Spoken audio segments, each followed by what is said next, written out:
Grabe to mga idol, no? Parang naniniwala na talaga ako, no? Na wag nang pabalikin sa lineup itong si Luka Doncic at si Austin Reeves dahil sa ganda nga ng pinapakita ngayon ng LA Lakers mga idol. Tignan mo, dalawang magjowa, no? Nag-kiss cam. Grabe to mga idol. I-criticize si Luka at si Austin Reeves dahil sila yung mga malulupit na player mga idol. Alam nyo before, syempre, no, ang Lakers, syempre, kung matatandaan natin mga idol, no, nung wala pa si Luka Doncic mga idol, ilang beses din no, na binuhat ni Luka ang LA Lakers. So wag din natin isang tabi, no, yung credits dito kay Luka Doncic, no, porque syempre nawala siya ngayong season at gumanda yung team play ng Lakers, no, dahil wala siya, no. So dapat talaga, ano talaga nila yon, trabaho talaga nila yon, no, trabaho talaga nila yon na mag-push, no, lahat ng player bench man yan, no, ano, dapat talaga, no, na sumabay sila dito kay LeBron habang wala tong dalawang to.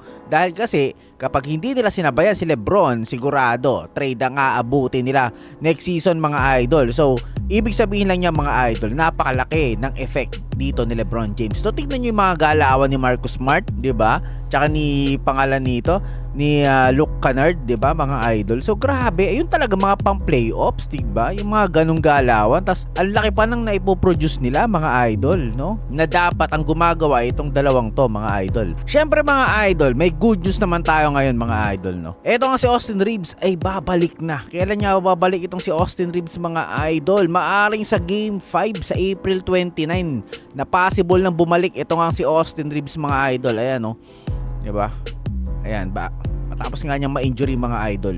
So grabe, kasi nga eto na, dito na papasok yan. Sigurado ko etong si Austin Reeves, limitado pa rin yung galawan nito, no, pagdating dito. Pero maganda na yan na nakauna nga yung Lakers, no. Kasi kung hindi nila mauunahan tong Rockets mga idol, sigurado maaalangan na talaga sila. Pero ngayon maganda talagang pinapakita ng Lakers. Hangang-hanga talaga ako mga idol. At sa tingin ko, itong pagbabalik nga ni Austin Reeves is malaking X-factor pa rin to para sa kanila. Kasi syempre, meron pa rin silang maaasahang mga scorer, no. Bukod nga kay Luke Kennard, 'di ba? Kay DeAndre Ayton, dito kay Marcus Smart, kasi yan tatlong yan yan yung key player nila ngayon, 'di ba? Na dapat talagang pumupuga, no, kaysa syempre kay LeBron James. Hindi lang basta si LeBron James. Kasi kung si LeBron James aasahan mo nang aasahan diyan, ako hindi kakayanin ni LeBron 'yan, no. Syempre, ang malas naman ng Rockets kasi nga itong kay Alperen Sengun tsaka dito kay Kevin Durant, ewan ko ba mga idol, parang nawawala na yung ano nila, essence nila mga idol. Tsaka alam nyo ba kung bakit ganun na lang yung nalulusutan sila ng ng tawag dito ng Lakers, no? Kasi ngayon depensa nila mga idol, parang hindi maayos, no, yung depensa ng tawag dito ng Rockets mga idol. Ang daming butas. So tulad na lang sa play na to mga idol, makikita nyo dyan, tignan mo, na freeze, no, yung bantay ni LeBron James mga idol, no, hindi nakakurap, no. So nakagawa tuloy sila ng magandang play dito mga idol. Tignan mo, parang nilansi niya lang, tas takbo ka agad bigla, bang, 'di ba? For a dunk kagad mga idol. So grabe, 'di ba? Tingnan niyo naman yung mga ganung gulat na opensa mga idol. Talagang malaking tulong 'yun. Ilang beses nilang ginawa yung mga idol. So tignan niyo mga idol dito sa slow motion na to mga idol. Tignan mo, binantayan siya ni Kevin Durant, pero tignan mo, madaling nakalusot si LeBron. Tignan mo, walang second blocker o wala man lang, natunga nga lang si Smith Jr. Tignan mo naman si Slow mo, kitang-kita ang kahinaan dito ng Rockets mga idol, no. Tinitira talaga nila dyan si Alperen Sengun tsaka si Kevin Durant, kasi syempre mahina si Kevin Durant, di ba? So ibig sabihin lang yan, ayan, tignan mo, kaya napi-free siya. Pero ang problema dyan mga idol, walang humaharang kay LeBron, o wala man lang, di ba, backup defense. So talagang tingnan mo, luwag-luwag niya, no. Ang luwag sa loob mga idol. So pwede pa niyang ipasa yan kay DeAndre Ayton mga idol. So tingnan niyo naman, no. Naka-reverse dunk pa si LeBron James. Tingin mo magagawa ni LeBron yan kung, 'di ba? Kung mahigpit ang depensa. Tingnan mo, napakaluwag ng gitna, nakapag pa, reverse dunk, 'di ba? Grabe naman yung depensa rito ng Rockets, mga idol. So isa pa na dapat natin pag-usapan, ito nga ang ayan, rotation ng Lakers, mga idol. Tingnan mo, corner 3 si Marcus Smart, mga idol. Grabe naman yun, mga idol. Tingnan nyo naman, 'di ba? Napakaluwag, no, sa 3 points. So paano mo yung babantayan, mga idol, kung ganyan ang mangyari, 'di ba? May outside shooting, tapos pag hindi nila kailangan ng outside shooting, syempre babakbak si LeBron sa loob, 'di ba? Kapag na-freeze nga yung defense dito ng Houston Rockets. So grabe. So paano mo dedepensahan yun kung meron silang outside shooting at meron din silang pangbakbak sa loob, pangbakbakan, no, pangdurugan. So ito nga si LeBron. So kakaiba talaga yung ganitong chemistry ng LA Lakers, mga idol. Kasi 'di ba? Biruin mo, tingnan mo si Luka diyan, oh. Pak, taga na lang, oh. Taga senyas na lang, 'di ba? Tingnan mo naman, oh, sinong babantay doon? 'Di ba? So, pwede niya pa yung atakihin. Etong si Thompson, 'di ba? Kaso syempre mas maganda na i-tres mo 'yan, 'di ba? Kasi ang kagandahan diyan, mga idol, hindi sumasablay itong si Marcus Smart, mga idol. So ibig sabihin, napaka-effective, no, ng ginagawa nila dito. Kasi alam nyo, sa mga previous na laban nila nung bago mag-postseason, kung matatandaan natin, 'di ba, sa mga clutch plays, alam niyo 'yun, biglang sumasablay si Marcus Smart. So dito, na niya na 'yan, 'di ba? Kumbaga na niya na master niya na ang 3 points outside shooting, 'di ba? So malaking tulong talaga si Marcus Smart, mga idol. So kung tatanungin pa rin talaga ako, talagang mas maigi na talaga kung ganito ang papakita ng Lakers. Mas maigi na talaga na wag nang bumalik si Luka Doncic, kasi alam nyo, mga idol, may history to si Luka Doncic sa Dallas Mavericks, mga idol. So possible na mas maganda na rin talaga na wala siya sa lineup ngayon, kasi kung ganito ang pinapakita nga ng Lakers, sinabi ko nga sa inyo, ulit-ulitin ko, no, kasi may history na yan si Luka Doncic na siya nga ina-atake talaga ng mga scorer, 'di ba, sa kabilang team, 'di ba? Kasi nga yung defense niya mahina. Defensive liability talaga to, itong si Luka Doncic, mga idol. So possible na siya nga kakarnihin dito, atake ng kalaban, mga samantalang tingnan mo, hindi yan na-predict ng Houston Rockets, kasi nga 'di ba, parang secret weapon tong dalawang to, si Luke Kennard tsaka si Marcus Smart, 'di ba? Hindi talaga na-predict ng Rockets, no, yung plano rito ng Lakers. Biruin mo, grabe yan, 'di ba? Poposte sila sa outside, tapos hindi nila alam si LeBron pag maluwag yung loob, 'di ba?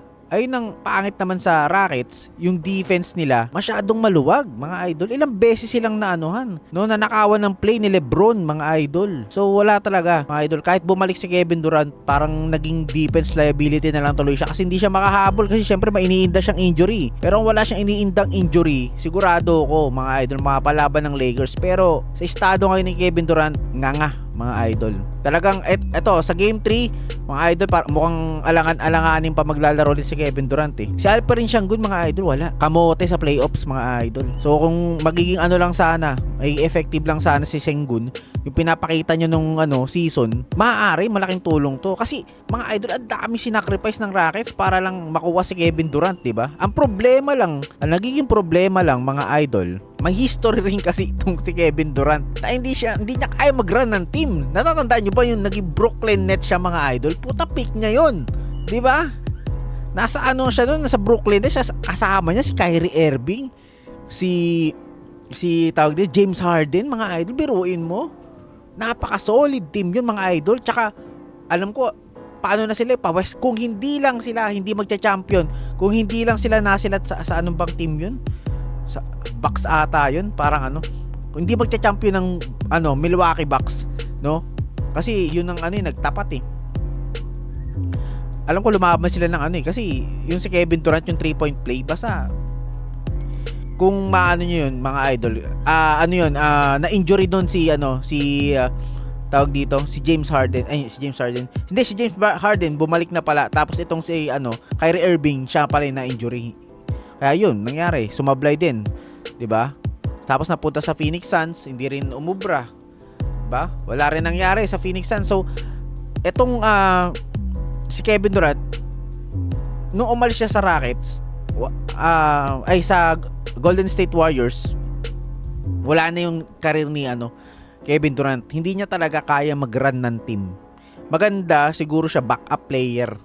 Ayun ang maganda kay Kevin Durant. Parang yung sa Golden State Warriors, maaari lumipat siya sa team na tawag dito, magandang record na team, 'di ba? Halimbawa yan, mga Detroit Pistons, tawag dito, Cavaliers. Yan mga lipatan niya. O kaya saan pa ba? Basta yung mga nangunguna ngayon, mga Lakers. Yan, lumipat siya diyan sigurado. Kaso mawala si Luka Doncic. 'Di ba? Malaking tulong niya si Kevin Durant, pero pagdating sa sarili niya ng team, nako, wala na mga idol. GG na. 'Yun ang pangit kay Kevin Durant, no? So, laging malas siya, no? Ampe. So, tingnan niyo to mga idol. Ito sinasabi ko mga idol, oh. Tingnan niyo. Ayan nga, oh. Ayan, oh. Nananakawan sila ng play ni LeBron. Tingnan nyo! Ano ba yan? Si Alperen Sengun. Hindi man lang harangin, di ba? Hindi man lang kunwaring sabayan. Talagang walang kaano-ano. Nako, ewan ko na lang mga idol. No? Kung ano talaga, wala. Pag nanalo pa sila, LeBron isa pang game 3. Wala na, swept na to mga idol. Hindi na makakahabol nito si Durant. Malas talaga mga idol. Ewan ko na lang. Kahit anong team ang lipatan ni Durant, kung ganyan lang din, no? Pero pinili mo pa Houston Rockets, tapos sayang yung mga future nila dyan. Na sila Jalen Green, tignan nyo, diba? Naging effective sa Phoenix Suns. Yun nga lang, talagang masyadong malakas yung Oklahoma, mga idol. Talagang matindi kasi talaga yung Oklahoma na yun. Diba? Sila Shai Gilgeous-Alexander. Sobrang kagugulang nung mga yon, mga idol. Basic na basic lang sa kanila yan. Mga first rounder, wala. Basic na yan mga idol. So tignan nyo tong play na to mga idol. Tignan nyo si Alperen Sengun sa harapan niya, LeBron. Bang! Diba? Tignan mo naman. Tignan mo, nandiyan pa si Bronny. Pinartidahan pa mga idol, ipinasok pa si Bronny James. Diba? Kaso nga lang, syempre, alam nyo naman, hindi naman ganun ka-importante si Bronny dyan eh. Kumbaga parang pinasok lang siguro yan pang decoy. Diba? Hindi na yan. Naman, oh. Kayang-kaya ni LeBron yan eh. 'Di ba mga idol? Grabe naman kasi yung pinapakita mo. Kung ganun talaga, ay sigurado wala na, panis na.